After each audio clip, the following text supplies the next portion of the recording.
This is an SM Media production.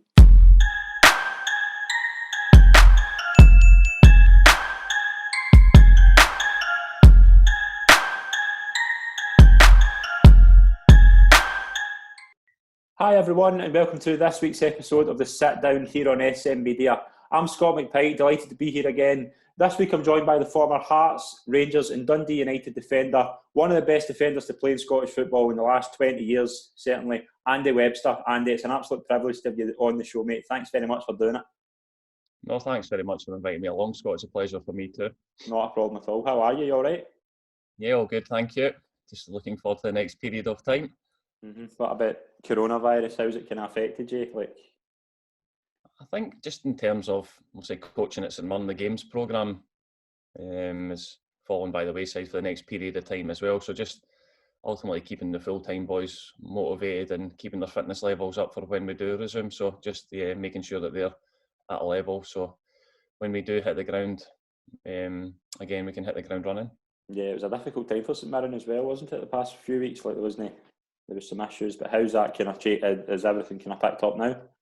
Yeah, I think the club's changed their policies around. They've obviously brought people in to help out. The working environment's totally changed as well. Not saying it wasn't ideal before, but I think they've definitely battened down the hatches with all that type of stuff as well, just to double up and make sure that everyone's okay. Because I think, as the chief execs alluded to as well, safety's paramount for everybody during this period. Yeah. So just making sure that all employees of the football club are as safe as they possibly can be. And hopefully we can still get football on a Saturday. How delighted are you just to have football back? Yeah, I think when you go through a period, you can't watch football, and people obviously talked about when it did come back about no crowd noise, and I think you're just delighted you can actually sit and watch football. For everybody that loves football, the crowd atmosphere obviously adds a little bit to it, but you do miss it. It's your kind of daily or weekly fix. Definitely. We'll start off with talking about your early years, like growing up. Like, where did you kind of grow up, and what was your kind of family life like? So I'm from Arbroath originally. So I lived there all my life up until I moved to Hearts when I was 18. So yeah, born and bred in Arbroath. Got an older brother who also played football. My dad took the local team as well, so that's probably how it all started for me. My dad took the team. My older brother, who's 18 months older than me, played, and I kind of tagged along. So probably what you look at nowadays in terms of bio banding and people playing up in age group and down in age group because of maturation and stuff, I probably had that at a younger age. Yeah. When I was younger, that I was young, playing against people who were physically bigger, stronger, quicker than me. So I probably had that when I was a young footballer without probably even realising it. Just, it's like being a parent or being to myself, where you're dragged here and everywhere trying to get people to A, B and C. So I think from that point of view, it was an easier option for me to just kind of tag along with my big brother. What were you kind of like at school? Like, well behaved?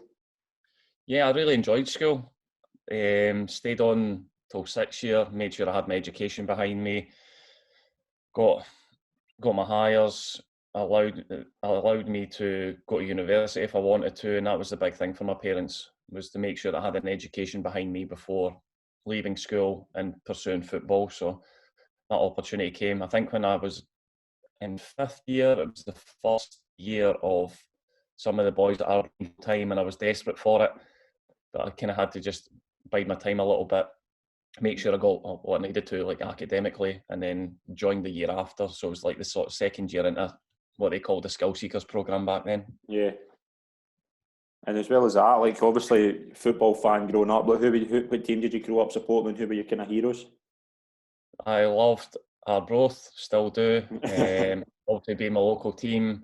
Says to quite a lot of people, me and my friend used to have the Danny McGrain beard and T-shirt going through that era, which was brilliant. See, as a football fan, and you just have these periods of time at your football club where they were really successful. I think they ended up Scottish Cup quarter-finals. They played Rangers at Gayfield. I think they played Celtic in the League Cup at Gayfield as well. They played Dundee United. So as much as Arbroath was maybe a lower league team, they had these massive occasions, and a lot of people that I admired or sort of were my idols. Maybe a little bit of that when I joined Arbroath. You get to play with these people as well, and probably on a smaller scale from massive football clubs, but similar ideas where you walk in and you just sit in all of these people, which is great. Brilliant. And so obviously when you kind of, were you always a centre half? Were you always play at that position? No, I started off my football career as a striker, scored loads of goals, and then slowly but surely worked my way back the pitch. And it was one evening, we were playing in the Youth Cup Arbroath up at Aberdeen, and I was playing in the middle of the pitch. So the centre half for us, I think he went up for a header, came down, dislocated his shoulder, had to come off the pitch. The youth coach at the time, Ray McWalter, shouts, "Webby, go back to centre half." And I'm like, "Me?" I was like, "No chance." For want of a better phrase, I probably used different terminology back then. So I ended up going and playing centre back. And I was like, so that was probably maybe when I was like 16. So that's when I initially started being a centre back. He thought I could read the game relatively well, and probably had not a massive physicality, but I would have been relatively tall at that age as well. So I think that, yes, that one defining moment at Pittodrie shaped my football career. And was there any other clubs looking at you? Was it always a kind of plan to go to Arbroath? Yeah, I think I trained with Dundee when I was 12. Used to travel up to Dundee once a week for training. Trained with Brecon for a little period of time, and then ultimately came about my boys club manager at the time, Artie Gray, went into Gayfield and said, "We've got a couple of players I think you should potentially look at." So like, right, great, bring them in. So me and my other teammate trained with the youth team at Arbroath for about 3 months, and then ended up signing on a schoolboy for him just before I was 16, which was great. And we had a really successful youth team at Arbroath. It was kind of in the initial stages of development and implementing it and whatever else, but we were quite a young team, so even when we played teams like Aberdeen in the Youth Cup, we were probably like a year younger than most of them. So, but we had a good team, and I really enjoyed it. Yeah, like obviously, like you do pretty well when you are a youth player, but you make your debut against Stirling in the first team, age 17. Like, how good an experience was that, and what were the kind of senior pros like with you? Brilliant, because I think that was a cup competition. I remember it playing at Stirling Albion that we ended up going to extra time. I'm like, I've run out of steam after about 60, 70 minutes, so try to get through extra time as well. But no, brilliant. And I think it went to penalties that evening as well. But as I said to you, I played with players who I would have looked to and looked up to, because obviously being an Arbroath fan, I suppose it's like any fan, if you're a fan of any football club, if you get that opportunity to be sort of behind the scenes and in that environment, you get to see people firsthand as well. And I cannot speak highly enough of my time at Arbroath. Like, absolutely loved it. The camaraderie amongst the group, the players, how they accepted me, how they helped me, my opportunity and all that type of stuff. And just like, probably, I don't know, it sounds maybe a little bit strange, but probably one of the most enjoyable periods of my football career, because I played in a youth team with basically all my pals. Yeah. And one or two people from out with as well. And then I got the opportunity to play with people that, I would have looked up to as well. So that was great. And do you think that helped you as well coming through it? Not a big club, with that kind of experience, like those senior pros helping you through, like in the dressing room as well, just your character building and things like that? Yeah, undoubtedly. I think that, I would have played in an Arbroath team with people like Craig Hinchcliffe in goal. I think Geordie Rowe played right back. I played right centre back. Jim Thompson played left centre back as well. So even just being in amongst the three of them, they just talk you through everything. They just push you this way, pull you that way, tell you to do this, tell you to do that. Makes your job so much easier. So no, as I say, I think being exposed to first team football at a young age, people tell you nowadays as well, because loads of research on it, that it's important for young human beings to be exposed to these environments. Whereas for me, it would have just that was how it was. People probably didn't give it too much thought. Just go, right, let's get him in and see how he can cope. Yeah, and Dave Balke was a manager. What was he like? Yeah, he was brilliant for me. He also gave me my debut, which, it's hard when you look now from the other side of it, for managers to trust young players to put them into that environment as well. So you obviously seen something in me, and I thoroughly enjoyed my time under him. The team was great. There was a kind of fine balance between sort of local boys, and then a mixture of like Glasgow-based boys as well, and the camaraderie between both was brilliant. And just sitting listening to these people talking, whether it's on the team bus or all that, I would just it would make me laugh on a regular basis. But being a young person involved in that environment, you never put your head too far above the parapet just in case. Brilliant. So like obviously like how like that kind of level, what was it like playing against them? Who was kind of the tough players you came up against at that level? Well, my debut was against Ali Graham, and Ali Graham, I don't know if people remember, but he was tall and physically imposing as well. So it was probably little versus large. But yeah, I think when you find in the lower leagues as well, a lot of experienced football players, even for me, I've played with people like, as I mentioned before, but even people like Tommy Bryce, Colin McGlashan, Barry Sellers, Kevin Tyndall, all these boys, John Crawford, John McCauley, they all had experience. They were experienced, wise footballers. So to play obviously with them and play against other players as well, I think we'd obviously played against, I think I made my league debut against Ross County up at Dingwall as well. And I remember like George Shaw was playing for them at the time as well. So people with real quality and pedigree behind them, which was great for me. Yeah, and like obviously you got a good run in the team and you kind of stick to it. And John Brownlee comes in as well. Was he another good manager for you? Yeah, I think the one thing I'll definitely say about John Brownlee, gave me that consistent run in the team. I think I played from like the January to the March before I moved, whereas before under Dave Bakey, it was a case of, and I get this, maybe play 2-3 games, out for a little period of time, back in, back out, back in, back. Whereas under John Brownlee, I got that consistent run of games, which then obviously led on to other things as well. Yeah. Do you remember your first goal for Arbroath? I scored a header at Gayfield at Pleasureland. I remember that against Queen's Park. I think we won 2-0. And my memory generally is pretty poor, but I think if when you've scored, if you've scored for your boyhood team and whatever else, these things don't leave you. How was that feeling? Oh, brilliant. I think because all my mates as well, because I'm from Arbroath, all my mates are Arbroath fans. We used to go and watch. We walked around the pitch at half time. We'd go and stand at one end to the other. My mates would shout foul and abusive language at the opposition goalie. They would, there was instances where my mates would be stood behind opposition goalie and Arbroath would have a free kick and the goalie would be lining up the wall. And my mates, because you can hear everything, mates would be shouting, left, left, left to the wall. And the wall would be moving left. And then the goalie would be like, right. So just, things like that you don't hear at a big football stadium because it kind of gets lost in the atmosphere. But you definitely hear everything at Gayfield, which, yes, as I say, some of my friends out with the football club as well enjoyed that side of it. Well, you obviously done really well at Arbroath, and Dundee United came looking for you. Like, how did that come about, and do you kind of regret turning that down? Or I think during the period, obviously John Brownlee was the manager. Alex Smith was the Dundee United manager who had John Blackley as assistant. Right. John Blackley and John Brownlee were quite friendly. And obviously, as a young footballer, if you're 17 years of age and you're playing on a regular basis, there's always going to be interest. So I went and spoke to Dundee United, spoke to Alex Smith, spoke to him for a period.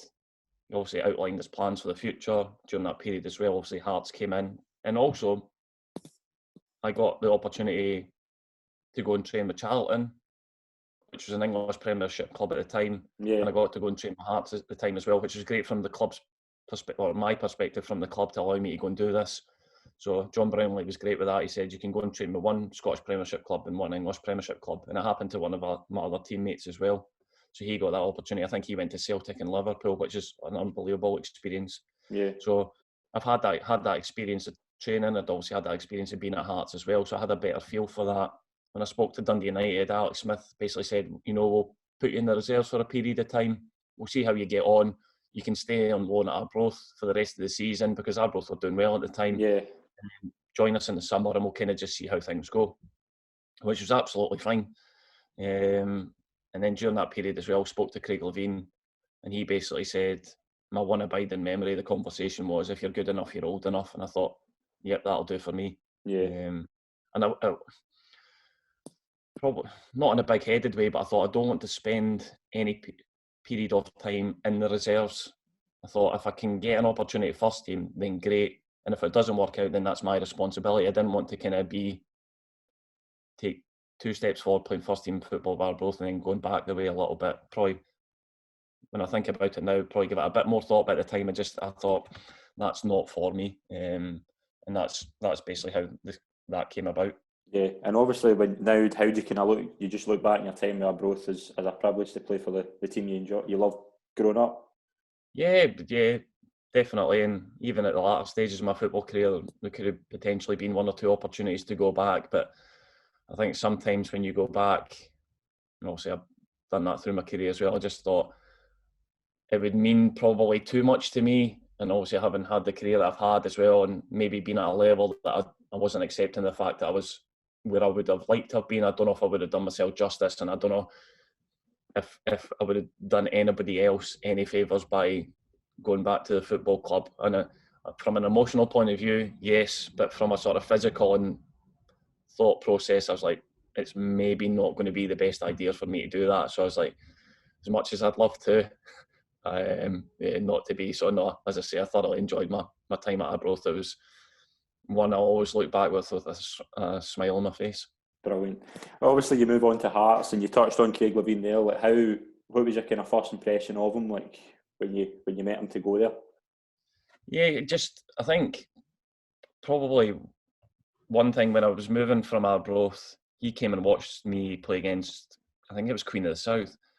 And I think it was maybe the first time he came and watched me. And the game got abandoned after 37 minutes because you can imagine Gayfield on a sort of January, February, March time. It's maybe not the most pleasant in June and July either. So during that period of time, the game ended up getting abandoned. But I think off the back of what he'd seen during that short period of time, he's like, yes, definitely. And I think one of the good things for me was the similar career paths that we'd both taken. Yeah. He'd obviously gone from Cowdenbeath to Hearts, and I'd gone from Arbroath to Hearts as well. So I think he'd probably seen similar traits and something in there where he thought, yes, this looks quite familiar, and I know how that journey feels, so I know how I can he can help me on that pathway. But no, he was great for me in terms of learning how to be a centre half, the responsibility that comes with it, and also the demands of being a professional footballer. I've always going from part-time football to full-time football was a big gulf. Definitely. And it wasn't, obviously I joined Hearts in the March, played a handful of games with the first team, went away over the summer. In fact, I think I went away with a few of the boys at the end of the season, because you know what it's like at football clubs. You go, yeah, let's all go on a holiday at the end of the season. So I was like, right, and it started off like 20 boys all going, yeah, I'll go. And I was like, right, I'll go because it'll give me a better opportunity to get to know the boys. So I think there was only maybe like 5, 6, 7 of us went, and a couple of people, like players, pals, went as well. So maybe like 10 or 12 of us. We ended up in Ibiza like for 4 or 5 days. But one thing I'm not is a big drinker. And trying to keep up with these boys was horrendous. You know, like rules and regulations when you're on holiday, you're not allowed to go to your bed before 2 o'clock in the morning. You need to be up by 11 o'clock down at the pool, and if you're not, you're doing all sorts. So having had that experience and then going away over the summer and coming back for pre-season, and I say this to everybody that I meet to talk about it, it was the worst 2 weeks of my life. It was torture, and when I mean torture, I mean like horrendous, like just the golf, as I say. And I'd done maybe 2 weeks leading up to pre-season. I'd been away out running, but nowhere near the levels required for being a professional. So I was badly exposed during those 2 weeks. Yeah, and what was it kind of like just before, like we move on to that? Like, what was it like making your debut at Parkhead against Celtic? Obviously, you come on for Kevin McKenna. And what was that experience and atmosphere like for you? Yeah, unbelievable. I think the biggest thing with that is obviously I think Celtic were awarded the league title that night, or they were being presented with a trophy. So the atmosphere was unbelievable. But I think probably what I touched on with Dave Bakey at Arbroath as well, that trust from a manager just to put you in. And going on, I think end up playing against Henrik Larsson. And my one abiding memory of that, which is Lubomir Moravcik was out taking a corner, and he lined it up with his left foot, and then he just kind of shuffled around and whipped it in with his right. I thought, yes, that guy's got ability. Didn't have to worry which foot he was going to take the corner with. But just enjoyed. I think the probably, without knowing it at the time, the biggest aspect of that was the trust that the manager put in me to go, oh, on you go, you're on the pitch. And true to his word, if you're good enough, you're old enough. And I think off the back of that season, I ended up playing in an Edinburgh derby at Easter Road as well, which, so the manager was true to what he said. And obviously, for a player perspective, you have to perform. So if I wasn't performing, then I wouldn't have been involved. Obviously, it was a great dressing room, but who were the kind of characters in that dressing room that just you walked in and they were just brilliant with you to start with? When I initially walked in at Hearts, you had people like Gilles Rousset, Gordon Petrich, Gordon Jury, Stefan Adam, obviously Elvis, big Kev McKenna joined at the same time as me. Me and him got on unbelievably well. So I think who else was there at the time? People like Colin Cameron, big Kev James, Fulty, like all these guys. You just go. Probably went from one dressing room at Arbroath where it was always on the go to going into Hearts, and another dressing room that was always on the go. See people like big Kev James and Fulty and stuff. Never a dull moment when they tour around. People like Steven Pressley as well. Just general carry on in the changing room. You go put your foot in your sock and you pull it halfway up your leg because somebody's cut your socks and all that kind of carry on. Which I just, as much, I loved that, but I didn't try and get too much involved in it because obviously I've been a younger human being. I was like, don't put your head too far above that parapet. Mm-hmm. You touched on your pre-season, and obviously your first full season was the 01-02 season, and you solidify a place in the team. Like, how confident did you feel just that you were getting better each time you played? Yeah, I think you probably, as a young footballer, you don't think too much about these things. You just do what you do and you kind of get on with it. I think, as I said, I was well schooled with a manager. His previous experiences of playing centre half and playing alongside Elvis as well was a huge benefit to me. Yeah, just that. How good is he? How good is he to play alongside? Yeah, unbelievable. I think that probably maybe one of two people where I'd look at and go like just top players. Now Elvis will openly admit, and I say this to everybody because I like to get it in, Elvis couldn't do 10 keepy-ups with his left foot, and he would openly admit that. He wasn't the most technically gifted footballer, but one thing he had was an unbelievable desire and a willingness to succeed, which was great for me because between him and Craig Levein, sort of two figureheads at the football club, that real burning desire just rubbed off for me, and you just end up becoming a product of your environment, which is great because it just made me day in day out realise what it meant to be a footballer and the sacrifices you have to make and the commitment you have to have. So it just became second nature for me. So it was hard, but on the other side of that, it was also easy because you were in an environment where it was constant and relentless. Yeah, and obviously you score your first goal against Dundee, but and you finished fifth that season. Was that just a great experience, that first full season playing every week? I think the biggest challenge at that time was the turnaround at the football club. Obviously Craig Levein came in. He had, as I said to you, people like Stefan Adam, Fulty, boys who'd been at the football club who'd achieved unbelievable success winning the cup. Yeah. And the club had already looked like they wanted to try and build off the back of that and try and compete with the old firm.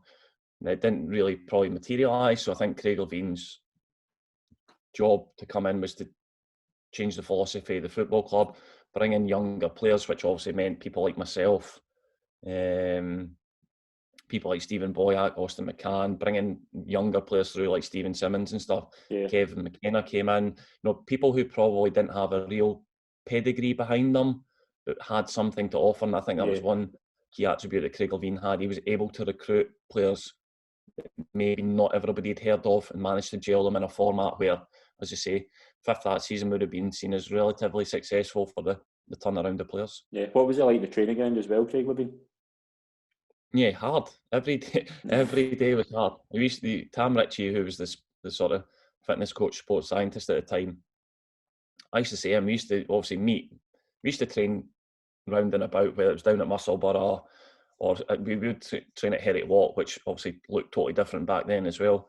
Right. But just Monday and Tuesday was horrible, like tough, physically demanding, and obviously off the back of that, mentally challenging. I used to sit at lunch on a Monday and a Tuesday and just say to Tam Ritchie, I'd be like, I dread Monday and Tuesday more than what I do a Saturday afternoon. It was hard, but which was great. And you just have to adapt to your environment. Yeah. So I think that relentlessness was just constant, that willingness to succeed. I think because you get people at football clubs like Craig Levein, who basically had spent most of his footballing life at the club, you just know what it means to people. Yeah. And it's easy. I wouldn't say it's easy because you have a passion for it and the motivation's there. You don't have to worry too much. And then you have people like Elvis as well, who are on the same page as the manager, and it's everybody's singing from the same page, which makes everything easier. And the professionals there as well, people like Thomas Flogel, Robert Tomaszek, just every single day, just constant at pros. We go, yep, that's what it looks like. And obviously the season after 02-03, you don't play till October. Did you pick up an injury, or was there something else going on? Probably just not good enough. Can't distinctly remember why, but then it would have been competition for places, and Big Kev and Elvis probably were doing relatively well. During that period, sometimes we'd occasionally change to a back three or a back four, and that's just part and parcel of it. You just have to bide your time and work hard. So probably not good enough, and other people doing better than what I would have been doing. So yeah, that's par for the course. Yeah, and you come back into the team and you played Motherwell. Do you remember the result? Probably. I think if it's the game you're talking about, I do remember it distinctly at Motherwell, and we didn't do particularly well. That's why I never liked going to Motherwell. And was there a bad atmosphere after that? Like losing 6-1, was it just a bad atmosphere in the dressing room that day? Yes, I think depends on how. I remember distinctly remember one of the goals for me and Big Kev. I think me and Big Kev played centre half that night, and it was one of those moments, you know, the Chuckle Brothers to me, to you, to nobody. And I think Fladdy might have ran through and scored, and you go, do you know, when things like that happen, which don't generally tend to happen on the football pitch, you're just like, nah, this isn't going our way. And I think if I remember rightly, it might have been the night that Craig Levein punched the tactics board and he ended up breaking his knuckle. Unless it was another game at Motherwell that happened, but that did happen in the Motherwell changing room. It probably was off the back of that 6-1. So yeah, it wasn't good on the pitch, and it certainly wasn't good off the pitch. And is there any kind of stories like that with Craig Levein, like losing the plot in the dressing room after a bad result? I think yes, I think initially as well, and when we played Livingston on the opening day of the season, and Livingston had just been promoted, and Livingston obviously viewed Hearts as a derby, whereas in the cold light of day, Hearts didn't in any way, shape or form view it as a derby. So you turn up at Armanvale, the place is full, team's just been promoted, they're on the crest of a wave, things aren't going particularly well, and I think one or two of the players in the change room were in the process of leaving the football club and moving on. And I think Craig Levein didn't feel their motivation or their levels of application were at the right level. So that was short and sharp and to the point. And I was like, oh, sometimes before you just try and look in a different direction. I think probably one other instance that I distinctly remember is when we played Falkirk in the Scottish Cup. And I think we were 3-0 down after 18 minutes. Colin Samuel had scored 3 early. I think that made his career. He should have thanked a few of us after that. I think I was on the bench that day. I think we were 3-0 down after 18 minutes. Craig Levein took Boyack off and put me on. And I think within about another minute or two, we were down 4-0. And that was the end of that. So at half-time, Craig Levein obviously wasn't best pleased, to say the least. It was Big Kev McKenna was sat, Stampy and me, I think. And the manager obviously wasn't impressed with Kev's performance. So he'd obviously had a few words to say to him. And to be fair, good on Stampy. He piped up a little bit and voiced his concern for his teammate. I was like, and me and Kev got on unbelievably well. Like, best of mates. I was like, I'm not saying anything. I'll just look a different direction. Kev, you're on your own. So yeah, of course. But then that's just the passion coming out. I think when you realise that, and times have changed, and obviously I worked under him again later on in my football career as well. And he changed the manager as well. I think sometimes it's difficult at the start to kind of control your emotions, which is part. And sometimes you have to let your emotions out as well. People have to understand. I think that was one of the things he definitely did say at half-time at Falkirk. He's like, do you know what it means to play for this football club? Which, if you didn't before, you definitely did after. How good's that though when he says that to you? Like, how good does that make you feel when he says that, and he's got that trust in you? Yeah, of course, because ultimately you have to have an understanding. When you go into any football club and you play, regardless of what level, you have to understand what it means to everybody else. So the kit man the people who serve your lunch, the work in the club shop. You know, like, oh, you have to, the fans ultimately as well, but you have to immerse yourself in that type of thing when you go into a football club, just to know that, yes, I might not have supported this club as a boy, but you have to find that bit where you go, no, it does mean something to me because I know it means something to everybody else. Yeah, and obviously, like when you do really well that time, Scotland, the international team come calling, Bertie Vogt's caps you against Austria. What was that feeling like when he called you to tell you that you'd been called up to the squad? Yeah, unbelievable. I think that probably for me as well, I'd gone from part-time football and within more or less 2 years going to playing international football as well. So I think people from the outside look at that and go, wow, that's some rise. But for me, you just did what you did and you got on with how you were doing stuff. So I think I'd played a couple of under-21s games and I never represented Scotland at all up until under-21. So I played twice for the 21s. I think I played one night, we played at Broadwood against Lithuania maybe, and then I travelled to go with the first team squad as well. So yeah, and just getting that opportunity to play for your country is an unbelievable feeling. And I think I played against Thomas Fogel that night. He was playing for Austria.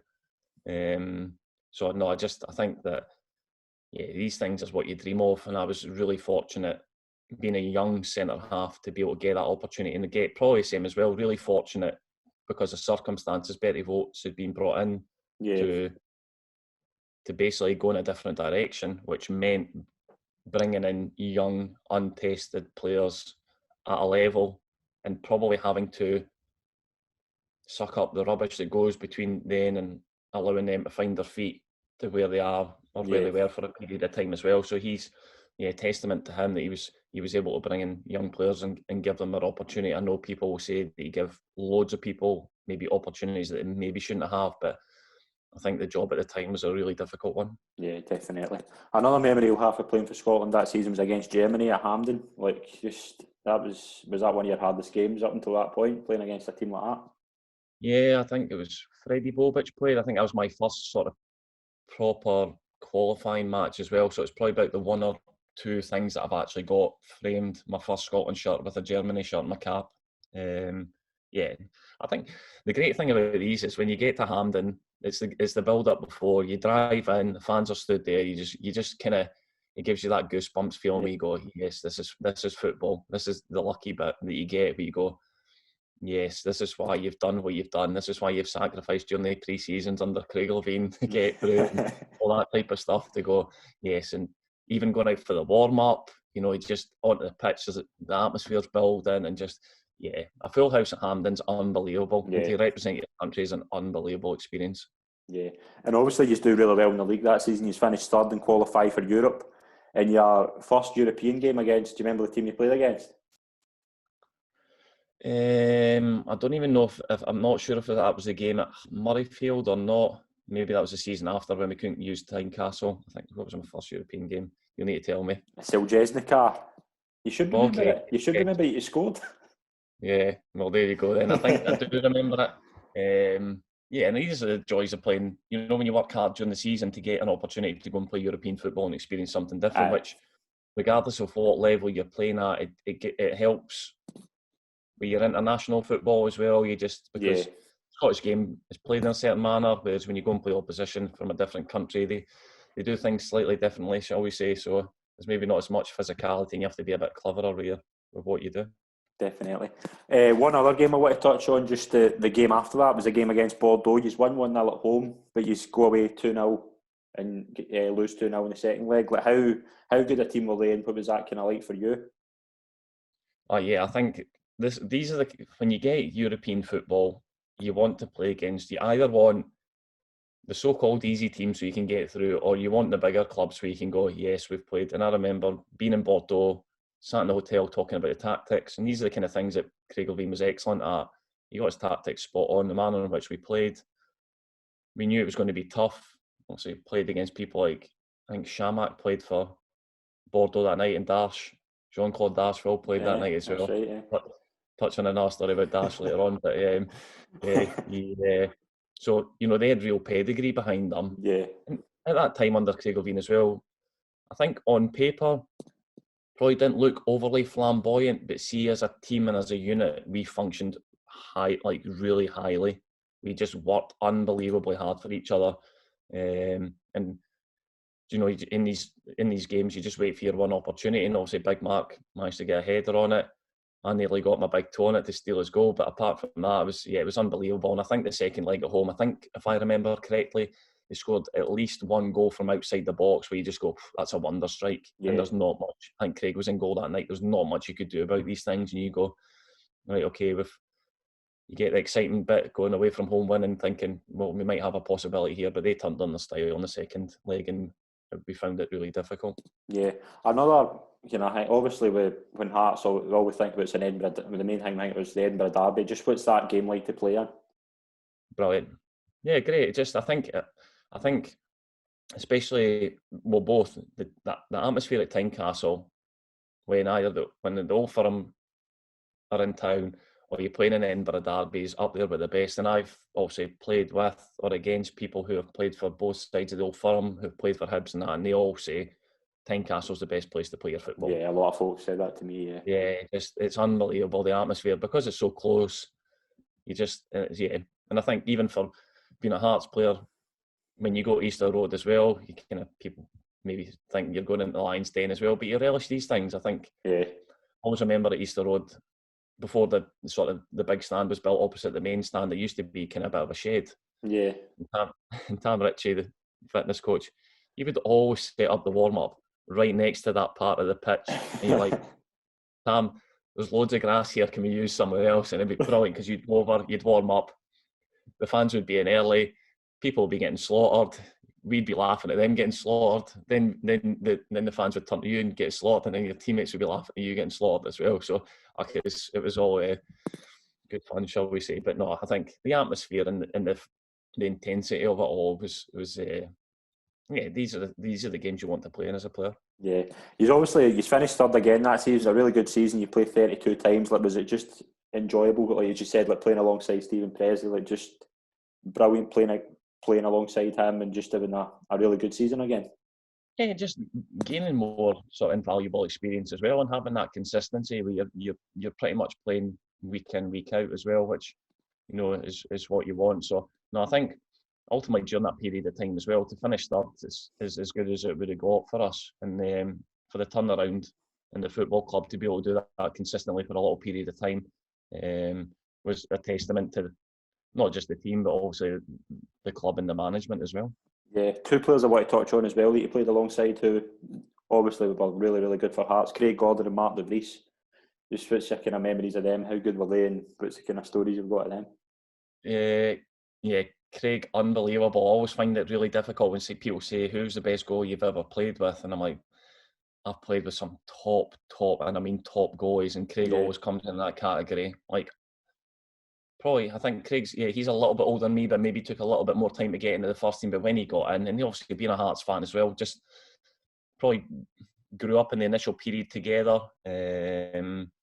So not an unbelievable goal, and even probably the latter stages for him as well, how the sort of tough period he's had to go through to come out the other side to be and done what he's done is a testament to his character, which I know Craig on a personal level, because on a personal level as well, him and his ex-wife used to go to school with my wife, so that's how we all met. So I was out one night with Big Kev in Edinburgh. Craig was out with my wife Julie and Craig's wife later on, and we met in a pub, and the rest they say is history. So if there's anybody to blame, it's him. Brilliant. And Mark De Vries as well. And see, probably Big Mark, a great human being, lovely big guy, always had time for people, and the fans loved him. Now, the rumour I heard, and I'm not sure it's strictly true, but it may well be the day he scored all the goals against Hibs at Tynecastle in the 5-1. I'm sure he might not have been in his house the night before doing what he should have been doing in preparation for the game of football. So I would need to double check my facts, but that might have been the case. But yeah, he was a fan's favourite. He was like a bit of a cult hero, a great teammate. And probably there again, somebody Craig Levein brought into the football club who maybe not everybody knew about, but just had a major impact. And it was a real focal point for us. And as I say, a great guy to have in the changing room as well. Really kind of team orientated, and it was great to have. Yeah, and this is kind of the time that Chris Robinson sells up. Like, was it a bad atmosphere at the time before? Obviously, we'll touch on Romanov later on, kind of in depth. But what was the kind of atmosphere like when Chris Robinson at the time? I think probably it was more from a fan point of view. I don't think they really enjoyed how the direction that the club was heading. I think I can remember being in the change room at Tynecastle and there was protests outside and stuff. I think from a footballing perspective, you don't really get overly involved in these types of things. You just have to worry about what you do on the pitch. But I can distinctly remember there being sort of protests and stuff. I'm sure even people turned up at his house in Edinburgh as well, which is not great, but it just shows you the level of passion that the fans have, and obviously that came out in the wrong way. But yeah, I think it was probably a turbulent time for not just him but the football club. Yeah, and was like when you first hear the kind of Romanov was coming in, was the players excited like a foreign owner was coming in? Yeah, maybe not some necessarily like a foreign owner, but just a change of direction and hoping like sort of fresh impetus. As I said to you before, when I first joined, it was probably the tail end of when the club were trying to be competing with the old firm. So you're always kind of hopeful of when a new owner comes in that they can take the club in the direction that all the players want to go in, and just take it to the next level. That's ultimately what you look for in ownership, or when new players come into the club or whatever it may be. You're looking for the club to take that next step. Yeah, definitely. And obviously at this time as well, Craig Levein takes the Leicester job. Were you kind of surprised when he left, but how much do you kind of owe him for your success? Yeah, I think when I initially went to Hearts, everything was quite stable in terms of obviously the management, players. It wasn't a big turnaround of players. So when Craig Levein left, it made me sort of sit and take note and go, football doesn't last forever. Yeah. Yeah, so that was a big disappointment for me because he had a major impact on my football career. So I was probably quite disappointed. Even, I always kind of find that I took these things quite tough when managers either lost their job or they decided to leave the football club. Yeah, and John Robertson gets a job after that. Like, did you kind of know John beforehand, and were you excited when he came in? Yeah, Rob was a legend. That's and a great guy as well. And that there again, probably similar to Craig Levein, just an unbelievable passion for the football club. So I think when he came in, it was in the circumstances as well, probably trying times for him as well, just to kind of have that balance between the ownership and the players as well. So he probably found that maybe like a great coach and a great manager, but maybe just wrong timing. But if you're a legend at a football club and you get the opportunity to go back, sometimes you can't turn it down because of the emotional attachment. Definitely. But you're doing really well at this point, and obviously one of the memories you'll have is the European night against Braga where you score. Like, just talk us through that game. Yeah, I think these are the challenges, and even nowadays I've sat with my kids and we've also like watched games of football, and we watched Rangers at Braga, and I'm like, I've been there, I've done that. So no, it was great. I think this is the bit where you challenge yourself, and even going to places like Braga and doing exceptionally well, and people like Big Mark DeVries having another major impact as well. So no, you just, as I say, probably generally you just want to test yourself against the best that you possibly can, whatever level that may be at. So to play against these teams and in European nights as well is always a special thing. Yeah, and you're obviously playing. You're playing every week for Hearts, and you're playing every game for Scotland. Like, even at that point, did you feel that you could go on to a bigger club? Were you already kind of thinking about what you were doing when your contract was up?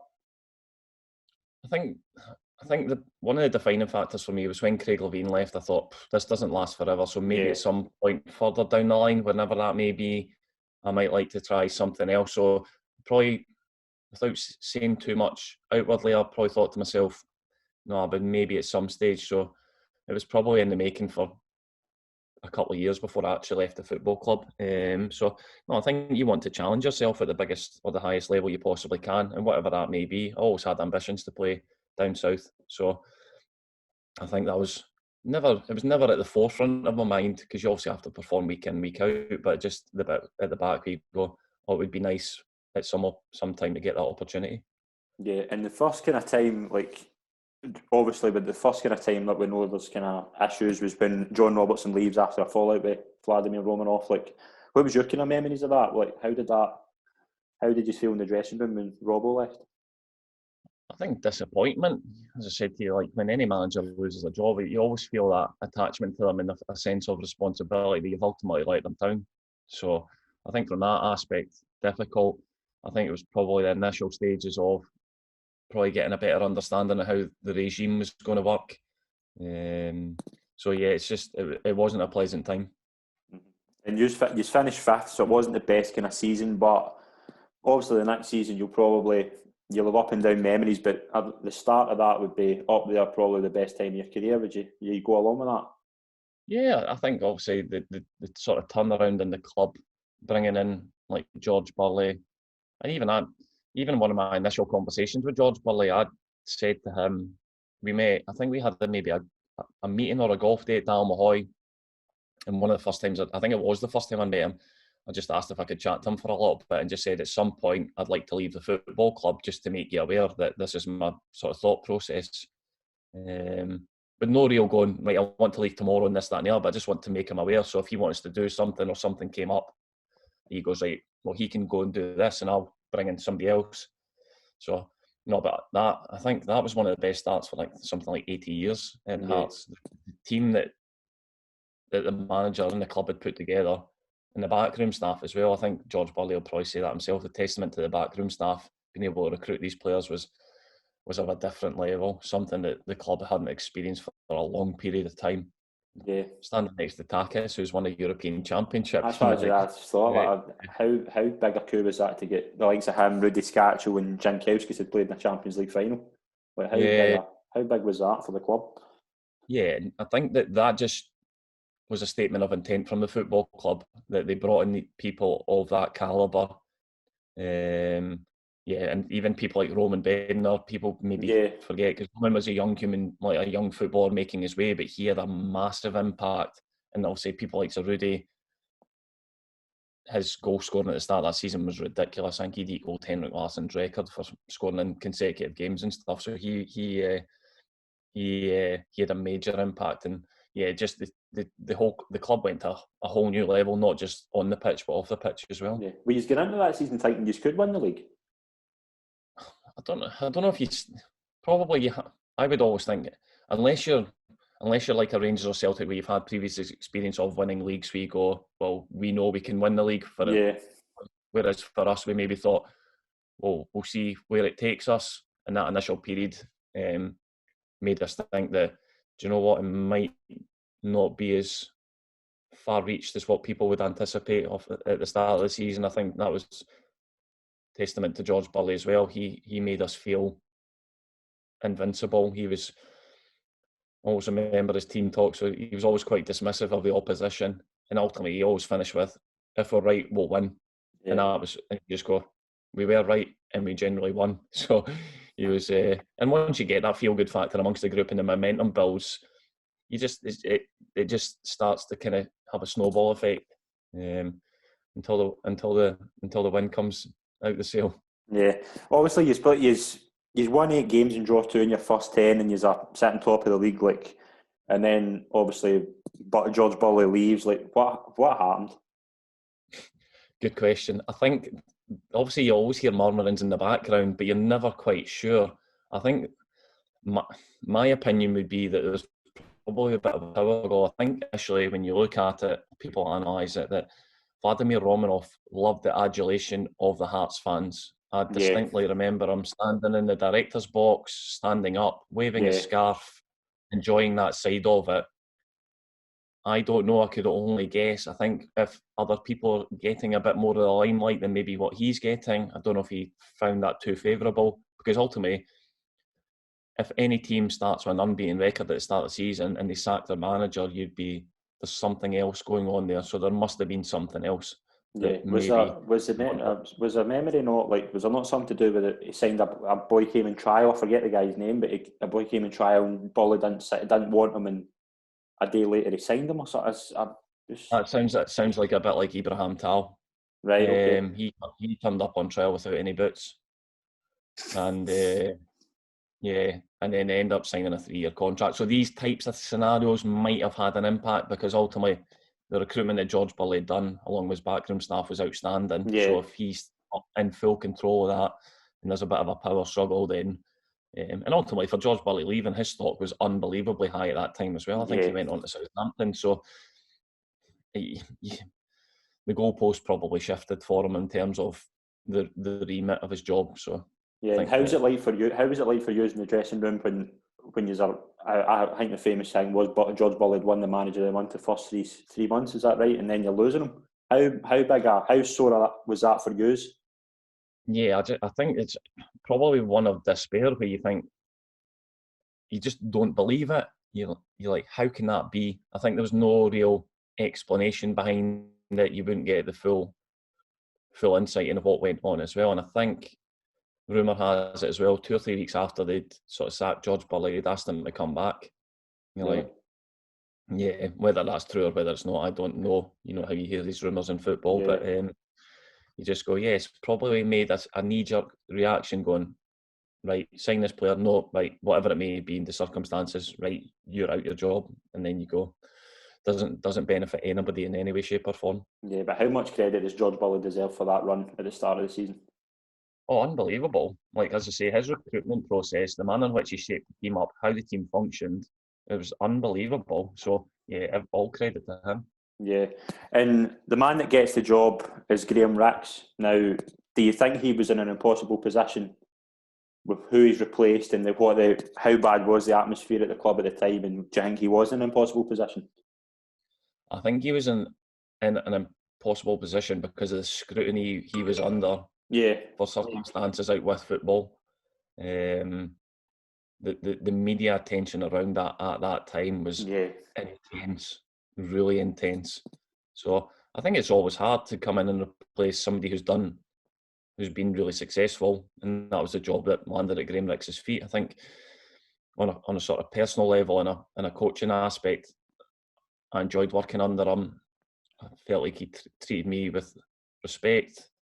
And that was mutual as well. But yeah, as I say, a lot of intense scrutiny surrounding him when he first joined the club. Mm-hmm. And obviously this is round about the time you the kind of contract talks. Like, you left out the squad. Just tell us a bit about how that went down. The kind of when the contract talk started. Yeah, I mean, I think during that period of time, they were also negotiating with other players. You know, it's like in football, you get to hear other people, what they've been offered, what they're offering you, how they see things going forward, what other options you have available. And as I said to you, back in 2004 under Craig Levein, I'd started to make my mind up. Yeah. So I just said, no, I'm not overly fussed for signing a new deal as it stands.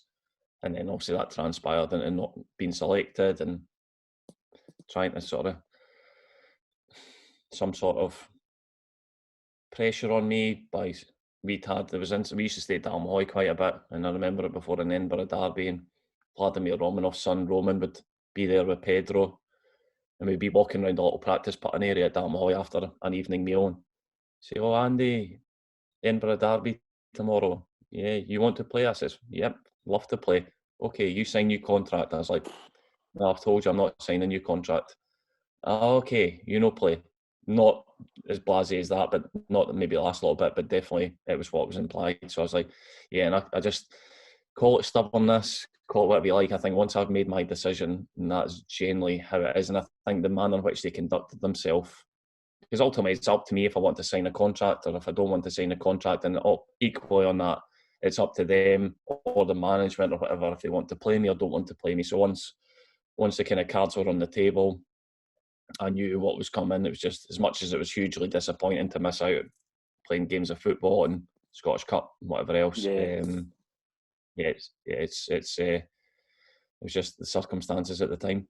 And were you kind of see, obviously we'll touch on kind of what happens after that, but were you kind of seeking advice on what your options were? Like, obviously you still had a year left, but were you kind of, did you have an idea of what you were going to do? Like, was obviously were you kind of made history? Yeah, I think obviously taking advice from my agent, taking advice from the PFA as well, and just seeing what the options were. I mean, for a simple transfer to a different club would have been the easiest option for everybody concerned. That didn't seem like it was ever going to be possible with the manner in which the ownership of the football club were conducting themselves. So, yeah, I get the fact I had the disappointment of the tail end of that season. Great for the team, finishing second and winning the Scottish Cup. So, yeah, brilliant for the players and the fans and stuff. Was it sore for you to miss out on that, the Scottish Cup day? Yeah, I think because as a footballer, you always kind of harness bits where you go, oh, I might be involved, or I might just get this bit, or I might not. You kind of live for that hope, and it was never going to be. So it was hugely disappointment. I always remember myself and Callum Elliott not being stripped for that day and just having to kind of deal with that side of it. Which in football you get disappointments along the way. That's par for the course, I'm afraid, but that was a sore one to take. And did you have kind of memories of sitting down with Vladimir to discuss what was just how bonkers was that experience with him? You know, one thing, it was never that way. Never ever did I ever come across Vladimir in a group environment, in a changing room, or on a personal level, on a one-to-one, where I thought, this guy, I don't know if the terminology is, I think his actions spoke louder than his words. So when I met him on a personal level, never did I have any confrontation. He obviously used an interpreter to voice his opinion, but never did we have any debates. Never did he challenge anything that I was doing. Never did I really challenge him. You know, he was quite a sort of, I don't know how to describe it. You wouldn't have thought he was like a ruthless businessman the way in which he came across in the football environment. Yeah. So one of probably my last meetings with Vladimir was obviously I had to go back for this pre-season after. We ended up in Monaco on one of the biggest yachts you've ever seen. We stayed in Monaco on a night, travelled down to the harbour the next day, and we're looking at all these massive yachts, and we're like, oh, look at that, and look at this, and that. We ended up going on, like, I think it was, I'm sure it was at the time, something like the third richest guy in the world's yacht. And this thing was ridiculously massive. It was huge. It was like probably the biggest yacht in the port. You know, when you go out the harbour, you're like, wow. So we ended up going on it, and I ended up meeting Vladimir on the boat. We had the boat to ourselves. It was huge. Like the dining area was ridiculously big. The lounge area was huge. Like, because obviously it's a liner. Do you know, it's massive. Yeah. It's probably more like a cruise ship than a yacht. So after one evening meal, Vladimir, through his interpreter, said, oh yeah, you know, we're going to speak to people whilst we're here. And obviously I put my cards on the table basically saying I'd left. I had to wait a period of time to serve my 3 years before I could leave. So I had to go back for pre-season. Monaco wasn't a bad place to go. So he's like, yes, I will be chatting to people whilst we're on the boat. And I was like, oh, here we go. That's going to be me. So sure as fate, knock at the door one night. Vladimir would like to see you. So I went to see him. He was sat with like 3 other people, and they were all speaking Russian. So I said, and it was only me sat the other side of the table. I says, understand, like, this is important. I says, but there's 4 of you sat here speaking your own language, which is absolutely fine. I says, but I don't think it needs 4 of you here. So anyway, a couple of them left. I think it was maybe Vladimir and his son Roman. And we just started chatting.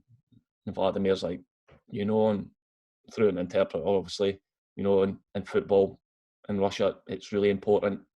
Some people disappear. I'm like, disappear? Like, So swiftly ending the conversation, back to the room with Elvis. I was like, Elf, if anybody chaps that door, I'm not in. Or if you hear a splash over the side of the boat, make sure you chuck in a life ring. I was like, bit strange. And I get what he meant, but yes, I was like, not great.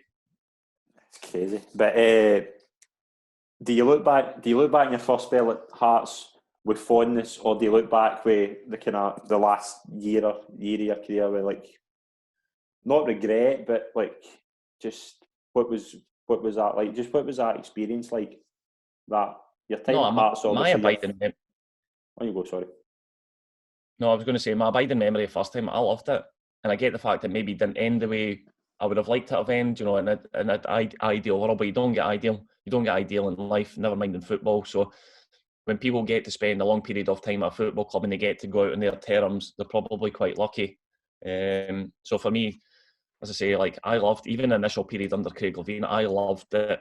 I talked about Arbroath earlier as well. Like I loved my time at Arbroath, and I loved that initial period at Hearts where great team spirit, great bunch of boys worked unbelievably hard for each other, and probably the manner in which the club was structured and how it was run probably achieved a greater level of success than maybe what was anticipated, or I don't know, whatever the budget may be, or whatever we probably excelled what people expected. So I think my abiding memory is absolutely loved it, and just disappointing the manner in which it ended, but that's part of it. Once I'd made my mind up, then that was it.